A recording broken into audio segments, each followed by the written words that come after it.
চৌধুরী বাড়ির বড় মেয়ে শ্রীমতী ইন্দিরা মিত্র চৌধুরীকে তার ঘরের মাঝ বরাবর ঝুলন্ত অবস্থাতে দেখা যায়। প্রাথমিক অবস্থাতে এই ঘটনাটিকে একটি আত্মহত্যার ঘটনা বলে মনে হলেও পোস্টমর্টেম রিপোর্ট অনুযায়ী এটা পরিষ্কার যে এটা একটি অত্যন্ত ঠান্ডা মাথা এবং সুপরিকল্পিতভাবে খুঁটেন ঘটনা, এবং এই পরিকল্পনার নায়ক আসামির কাঠগড়ায় দণ্ডায়মান mister Apurba Mitra.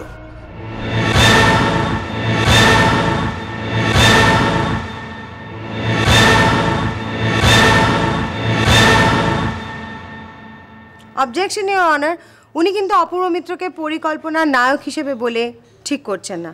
Objection overruled. Proceed. অপূর্ব মিত্র যে এই জঘন্য কর্মকাণ্ডের নায়ক সেটা আমি এই আদালতে প্রমাণ করে দেব। Yes, I will prove it. Your honour, এই কেসে আমার প্রথম সাক্ষী শ্রীমতী নিরুপমা চৌধুরীকে আমি জেরা করবার জন্য ডাকতে চাইছি।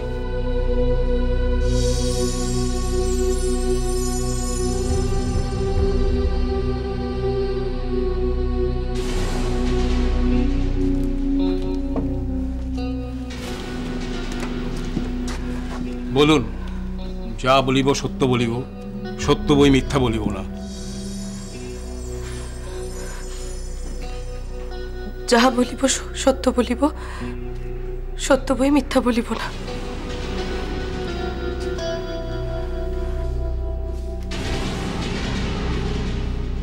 আপনার নাম? নিরুপমা চৌধুরী। নিরুপমা চৌধুরী। আসামির কাঠগড়ায় যিনি দাঁড়িয়ে আছেন তাকে আপনি চেনেন? নিশ্চয় চিনি, ও আমার ভাই অপূর্ব। বাহ বাহ বাহ বাহ। আচ্ছা নিরুপমা দেবী, মৃতা ইন্দিরা মিত্র চৌধুরী তো একদিকে বোধ হয় আপনার ননদ হন, আবার আর একদিকে আপনার ভাতৃবধূ, তাই তো নাকি? হ্যাঁ। আচ্ছা, এই আসামি অপূর্ব মিত্র মানে আপনার ভাই তার স্ত্রীকে মানে আপনার ননদকে খুন করতে গেলেন কেন? মানে কি কারণে বলে আপনার মনে হয়?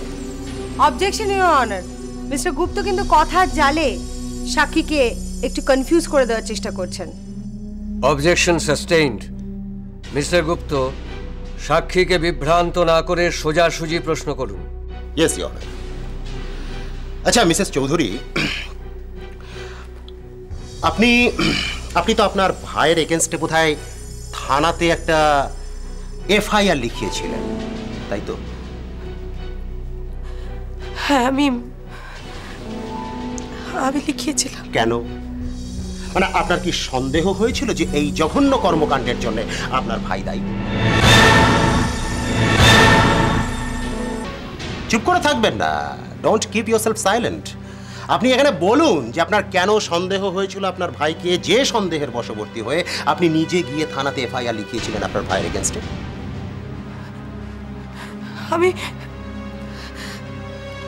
আমি লিখিয়েছিলাম ঠিকই, কিন্তু আমার ভাই মানুষ খুন করতে পারে না। ও মানুষ খুন করতে পারে না। আপনার ভাই মানুষ খুন করতে পারেন না, আপনার এই সজ্জন ভাইটি মানুষ খুন করতে পারে না এই বিশ্বাসে আপনি বিশ্বাসী। তা সত্ত্বেও আপনি আপনার ভাইয়ের এগেনস্টে এফআইআরটা লিখিয়েছিলেন, এটা কি মেনে নেওয়া যায় নিরুপমা দেবী? আমি আবেগের বশে এফআইআরটা লিখিয়েছিলাম, আমি ভুল করেছিলাম। আবেগের বশে উনি ওনার সজ্জন ভাইয়ের নামে থানায় এফআইআর লিখিয়েছিলেন। Strange strange. আমি মহামান্য আদালতকে অনুরোধ করব, this point should be noted your honour. আপাতত সাক্ষীকে আমার আর কিছু জিজ্ঞেস করার নেই। Your witness please. No question your honour, আমি মিসেস চৌধুরীকে কোনো কোয়েশ্চেন করতে চাই না।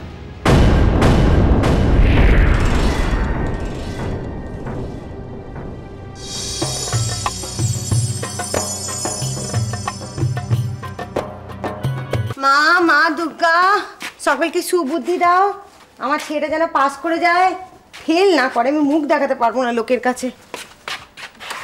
কি হয়ে যাবে? পিসি দিদার মতো সত্যি মারা যাবে? না, কি বলছিস তুই? তুই বাঁচাতে পারবি না পিসি দাদুকে? আমি বাঁচাবো, আমি আপ্রাণ চেষ্টা করছি বাঁচানোর জন্য। পিসি দাদু ঠিক বেঁচে যাবে, দেখ, কিচ্ছু হবে না। আবার আমাদের কাছে ফিরে আসবে, আবার আমরা একসঙ্গে গল্প করতে পারবো, বেড়াতে যেতে পারবো। তুই তোর পিসি দাদুকে ঠিক ফেরত পাবি। মিস্টার সুদীপ মুখার্জি হাজির।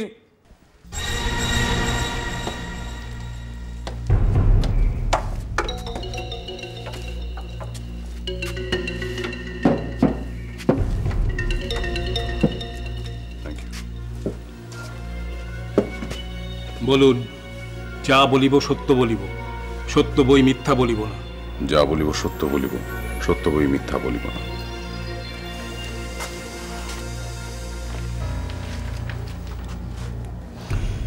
আপনার নাম? সুদীপ মুখার্জি। আচ্ছা মিস্টার মুখার্জি, 26শে এপ্রিল ভোরবেলায় ইন্দিরা মিত্র চৌধুরী খুন হয়েছিলেন। তার ঠিক আগের দিন অর্থাৎ কিনা 25শে এপ্রিল বিকেল বেলায় আসামি অপূর্ব মিত্র আপনার বাড়িতে গিয়েছিলেন। সেখানে আর কে কে ছিলেন? ইন্দিরা ছিল। ও, ইন্দিরা দেবী সেখানে ছিলেন। সি, তার মানে অভিযুক্ত অপূর্ব মিত্র এবং ইন্দিরা দেবী দুজনে একসাথে সেদিন বিকেলবেলা আপনার বাড়িতে গিয়েছিলেন, তাই তো? আগে না। কেন কেন মিস্টার মুখার্জি? আই মিন, ওনারা তো হাজব্যান্ড ওয়াইফ ছিলেন, ওনারা তো একসাথেই যাওয়ার কথা, কিন্তু একসাথে না গিয়ে আলাদা আলাদাভাবে আপনার বাড়িতে গেলেন কেন? কারণটা তো আমার জানার কথা নয়, তবে আমার মনে হয় ওদের যেহেতু বেশ কিছুদিন ধরেই সম্পর্কটা স্বাভাবিক ছিল না, সেই জন্য। Point is to be noted, your honour. Mister Sudip মুখার্জির বয়ান থেকে এটা পরিষ্কার যে ইন্দিরা দেবী এবং অপূর্ব মিত্রের মধ্যে সম্পর্কের চিরটা অনেক আগেই ধরে গিয়েছিল। আচ্ছা মিস্টার মুখার্জি, সেদিন বিকেলবেলা আপনার বাড়িতে ইন্দিরা দেবী এবং অপূর্ব বাবুর মধ্যে কিরকম কথাবার্তা হয়েছিল একটু বলুন। ইন্দিরা অপূর্ব বাবুর উপর বেশ কিছুদিন ধরেই অসন্তুষ্ট ছিলেন। অপূর্বর আচার আচরণ ওর জীবনটাকে দুর্বিষহ করে তুলেছিল, আর তাই এবার আমি পরিষ্কার বুঝতে পারছি, ফোনে আমাকে খুন করার হুমকি তুমি দিয়েছিলে। কিন্তু কি বলছো তুমি? তুমি সুদীপ বাবুর কথায়? বেশ বেশ অপূর্ব, খুন করো আমাকে। তোমার যদি ক্ষমতা থাকে খুন করো আমাকে, করো খুন। ক্রেজি! তুমি তুই সুদীপ বাবুর সামনে এসব কি কথা বলছো? দেখো, আমার মাথায় কিন্তু রক্ত চলে যাচ্ছে, আমার সত্যি সত্যি ইচ্ছে করছে তোমাকে খুন করে ফেলি। তুমি এই লোকটার কথায়? ইওর অনার, মিস্টার সুদীপ মুখার্জির বক্তব্য থেকে এটা পরিষ্কার যে 25শে এপ্রিল রাতের বেলায় অপূর্ব মিত্র ইন্দিরা দেবীকে থ্রেট করেছিলেন, খুনের হুমকি দিয়েছিলেন। আর ঠিক তার পরের দিনই অর্থাৎ কিনা 26শে এপ্রিল ভোরবেলায় চৌধুরী বাড়ির কোনো মানুষ টের পাওয়ার আগেই এই নৃশংস হত্যাকাণ্ডটি উনি সমাপ্ত করেন। I object, your honour. আমি জানতাম আমার লার্নার্ড ফ্রেন্ড একজন খুব ঝানু উকিল, তবে উনি যে এত বড় কাঁচা খেলা খেলবেন এটা আমি ভাবতে পারিনি। Order order order. What do you mean? I mean যে আপনি ভীষণ ভোলাভালা একজন মানুষ। সুদীপ মুখার্জি এসে মহামান্য আদালতের সামনে তার বাক্য বা বক্তব্য পেশ করলেন, আর অমনি আপনি বেদ বাক্য হিসেবে সেগুলো সব মেনে নিলেন। আমি সত্যি বুঝতে পারছি না যে আমি হাসবো নাকি কাঁদবো।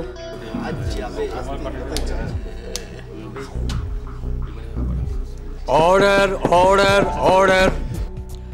ইওর অনার, জেরা করার আগে আমি মহামান্য আদালতকে কিছু শোনাতে চাই। ইওর অনার, এই ক্যাসেটের মধ্যে 25শে এপ্রিল সুদীপ মুখার্জির বাড়িতে অপূর্ব মিত্রের সঙ্গে যে ঝগড়া হয়েছিল তার স্ত্রীর, তার সব কথোপকথন রেকর্ড করা আছে।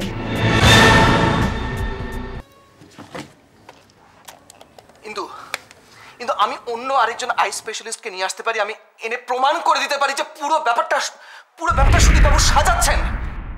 চুপ করো। এবার আমি পরিষ্কার বুঝতে পারছি, ফোনে আমাকে খুন করার হুমকি তুমি দিয়েছিলে।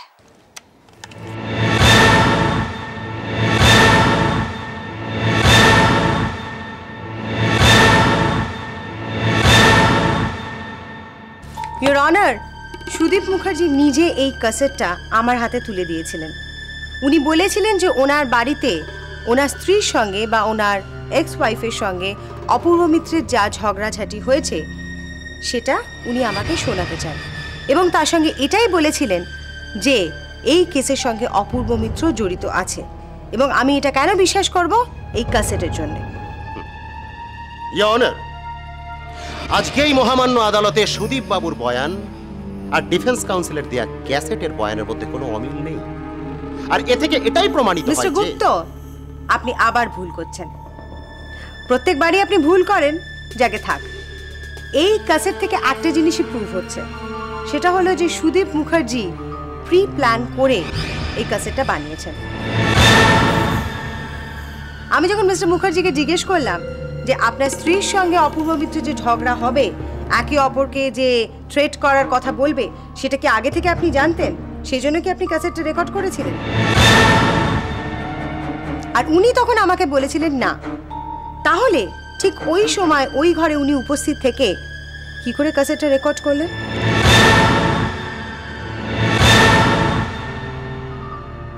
সুদীপ মুখার্জি আমাকে আরেকটা কথা বলেছিলেন যে উনি নাকি অপূর্ব মিত্র এবং ইন্দিরা দেবীর ঝগড়ার কনভারসেশন টেপ করার আগে ওনার আবৃত্তি টেপ করছিলেন। আপনি বলেছিলেন তো? কিন্তু ইওর অনার, এই ক্যাসেটের মধ্যে ওনার কোনো আবৃত্তি রেকর্ড করা নেই। মাননীয় ডিফেন্স কাউন্সিল এটা ভীষণ কাঁচা গুলি খেললেন। ইওর অনার, ক্যাসেট থেকে আবৃত্তিটা মুছে দেওয়াটা কোনো ব্যাপারই না, আর এক্ষেত্রে এটাই ঘটেছে। ডিফেন্স কাউন্সিলকে অনুরোধ করব জোরালো কোনো প্রুফ প্লেস করতে। ইওর অনার, আমি এই মহামান্য আদালতের কাছ থেকে ঠিক 1 মিনিট সময় চাইছি। Thank you.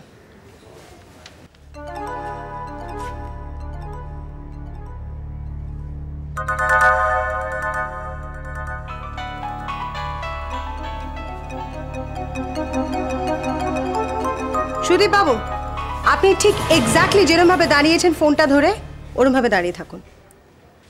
ইওর অনার, আমরা সকলে জানি যে সুদীপ বাবুর একটি অ্যাক্সিডেন্টের পর উনি ওনার দুটো চোখই হারিয়ে ফেলেন। উনি চোখে দেখতে পান না, উনি অন্ধ। কিন্তু একটা অন্ধ মানুষ কি তার নিজের মোবাইলের স্ক্রিনে কি নম্বর ভেসে আছে সেটা কি দেখতে পারে? সুস্থ বুদ্ধিতে বলে যে তিনি দেখতে পারেন না। কিন্তু ইওর অনার, এখানে গল্প পুরো চেঞ্জ হয়ে গেছে। সুদীপ বাবু অন্ধ হয়েও কিন্তু তার মোবাইল স্ক্রিনে ভাষা নাম্বারটা দেখতে পাচ্ছেন। এখনো কি আপনি বলবেন যে আপনি অন্ধ?